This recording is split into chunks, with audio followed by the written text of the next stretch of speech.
You can't just do this. These papers mean nothing. I won't let you take everything. There are bad neighbors. And then there are the kind of people who walk into your life like they own the entire building, the street, and somehow your existence too. And bro, the story you're about to hear? This one honestly blew my mind, because it starts like a typical HOA power trip, but it ends with one of the most satisfying reversals I've ever seen. Imagine buying your dream apartment in Paris. Not renting, not leasing, but owning it outright only for someone to knock on your door a week later and tell you that you're not allowed to live there anymore? Sounds insane, right? Yeah, that's exactly what happened here. And the craziest part, the person making that demand wasn't even the owner. Wasn't even on the same level legally, but carried herself with the confidence of someone who thought rules only applied to other people. And this is one of those stories where at first you might think, okay, maybe it's just a misunderstanding. But no, this escalates fast and in the most ridiculous way possible. Because what started as a passive-aggressive complaint about shared property rules slowly turned into threats, fake authority, and straight-up attempts to remove someone from property they legally owned. And I'm telling you right now, hearing how far she pushed it, it's exactly how some HOA personalities operate in real life. That weird mix of entitlement, control, and absolute refusal to accept reality when they're wrong. But here's where it gets good, because the person she targeted not only knew their rights, they had something she never even considered checking. Something buried in paperwork so powerful, so final, that by the time she realized what she'd done, it was already too late. And what follows isn't yelling, or chaos, or anything illegal. It's something way better. Calm, strategic, completely legal, and devastating in the most satisfying way. Bro, when I tell you this turned into one of the cleanest HOA reversals ever, I mean it. So yeah, if you've ever dealt with controlling neighbors, fake authority figures, or someone who thinks they can bully you out of what's yours, this story is going to hit different. Let's get into it. 3. The story begins in one of those places that already feels like a dream before anything even happens. A rooftop apartment in Paris. Not the tourist version of Paris, not the postcard Eiffel Tower view everyone imagines, but the quieter, more lived-in side of the city. The kind of place where the buildings are older, the architecture carries history in every corner, and the rooftops stretch out into this calm, almost cinematic skyline. Now, the main character had spent years working toward this exact moment.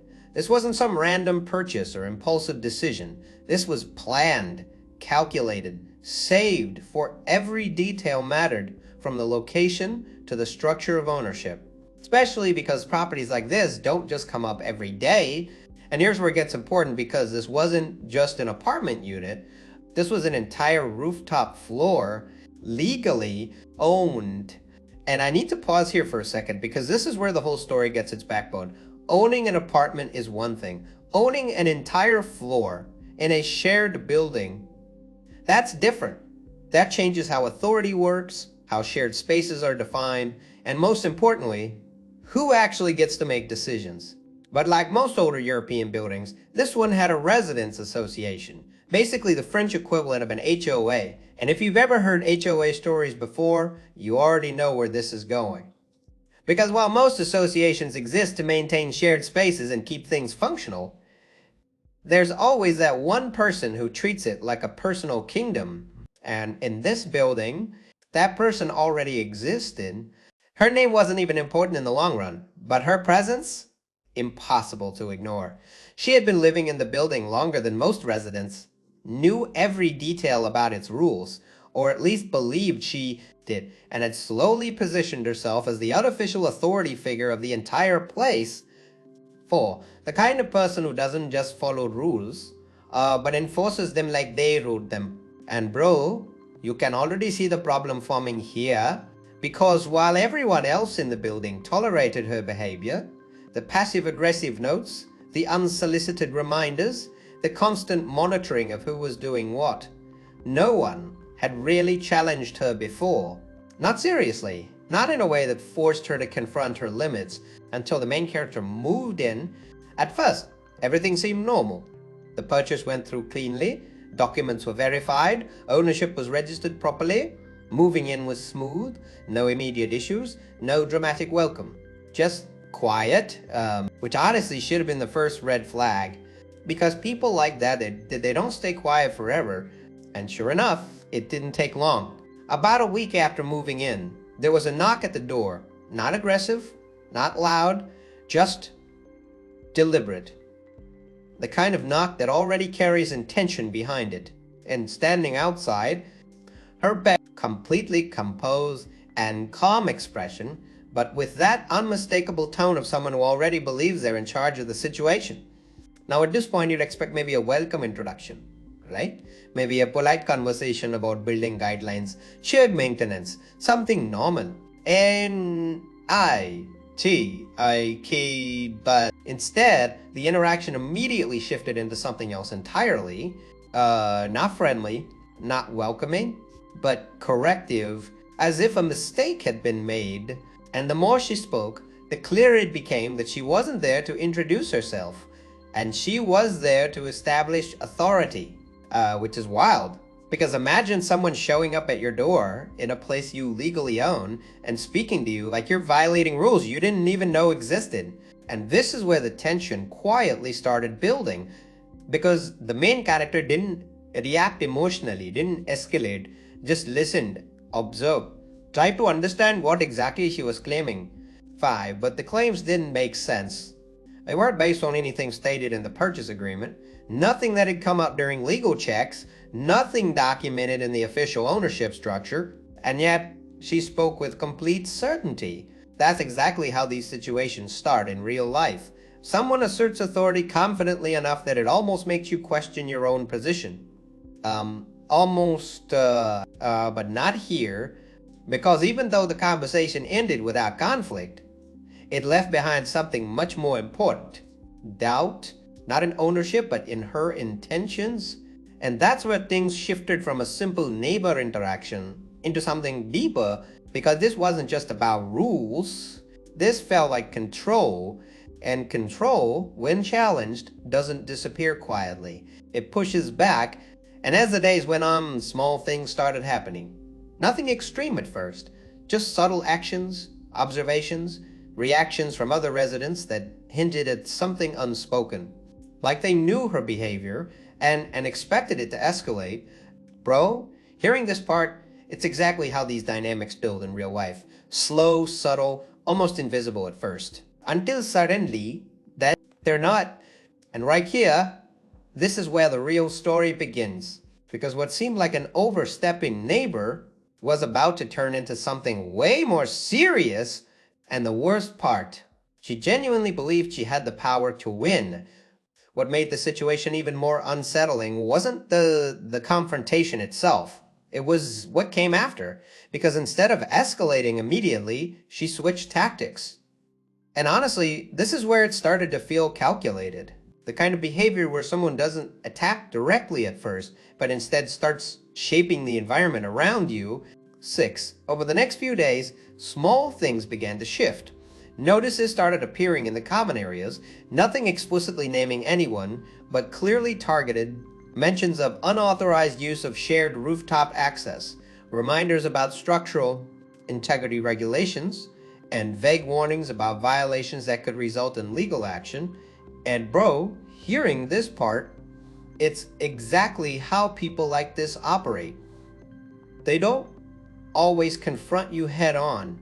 They create pressure from the outside, hoping you'll fold before anything official even happens. The thing is, none of those notices made sense in context. Because the rooftop wasn't a shared space, not entirely. That was the key detail buried in the property documents.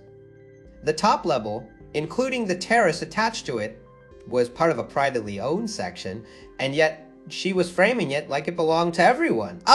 And here's where it gets interesting.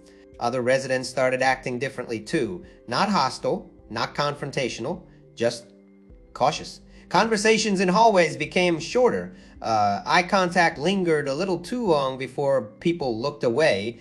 It was like everyone knew something, but no one wanted to say it out loud. That's when it clicked.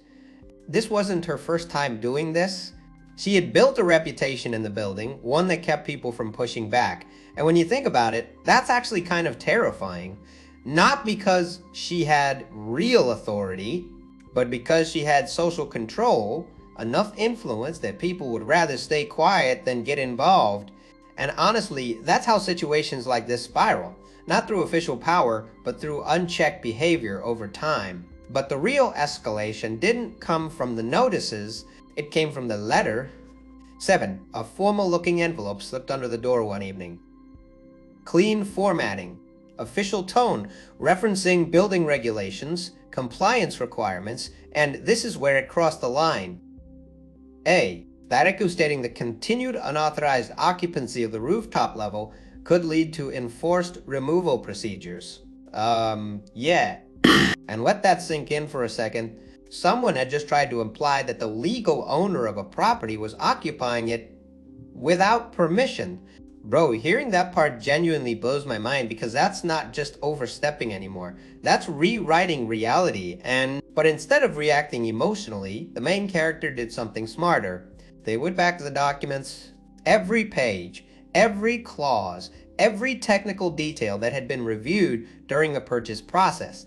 And this is where patience started turning into strategy, because buried within those legal files wasn't just confirmation of ownership, it was clarity, specific definitions of private versus shared space, structural boundaries, usage right, all of it.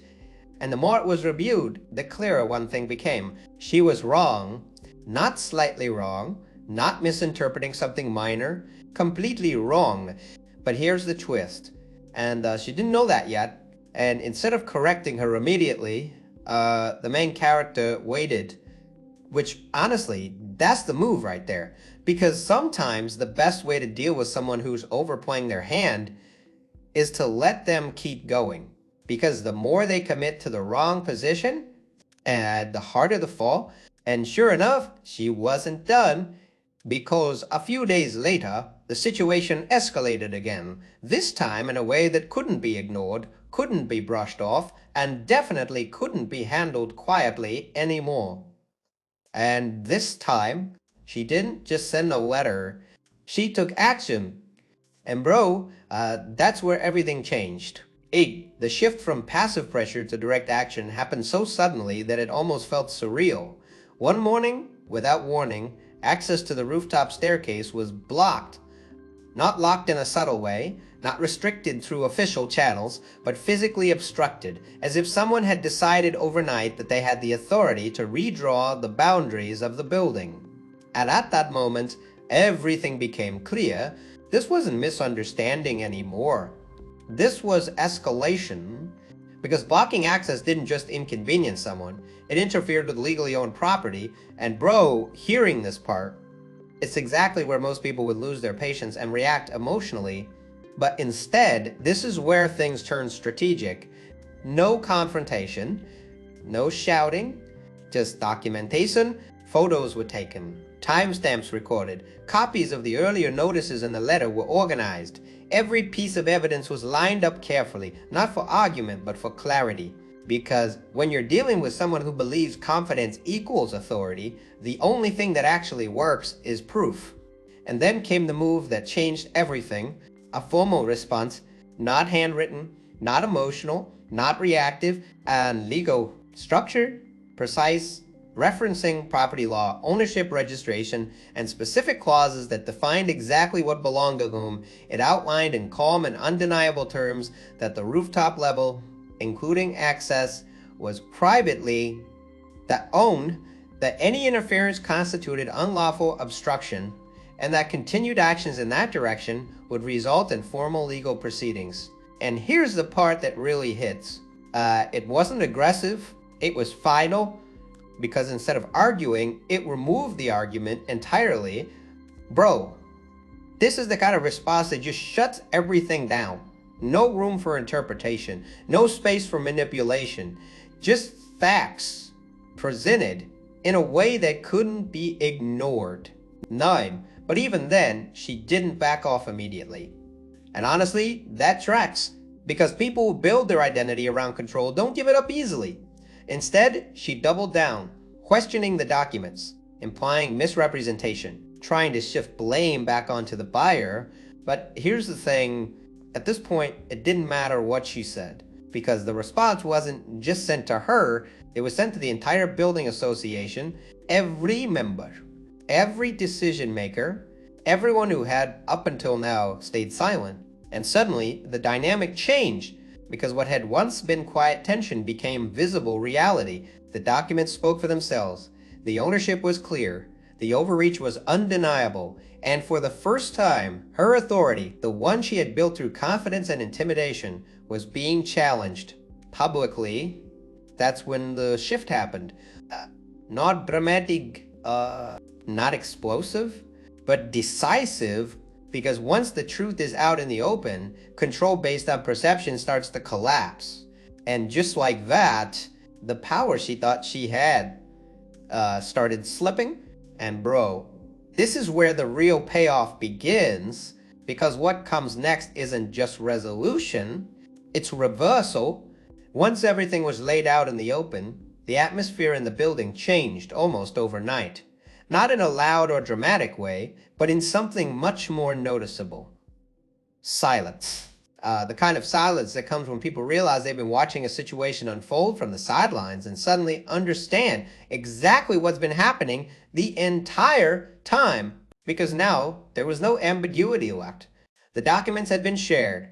The ownership structure was clear. The rooftop wasn't some loosely defined communal space, it was legally private property. And more importantly, the actions taken against it weren't just inappropriate.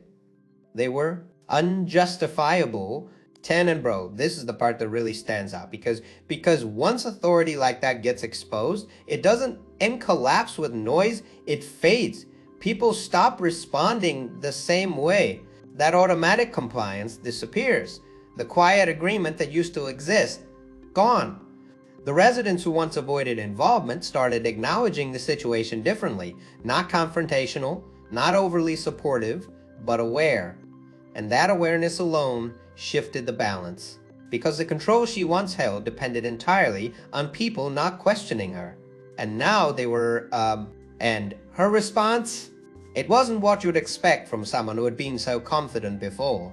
There was no direct apology, no admission of fault. Instead, there was distance, a noticeable withdrawal from the role she had been playing for so long. Fewer notices, no more unsolicited instructions, no more attempts to redefine rules that didn't belong to her. It was subtle, but it was complete, and the blocked access removed quietly, without announcement, almost as if it had never been there in the first place.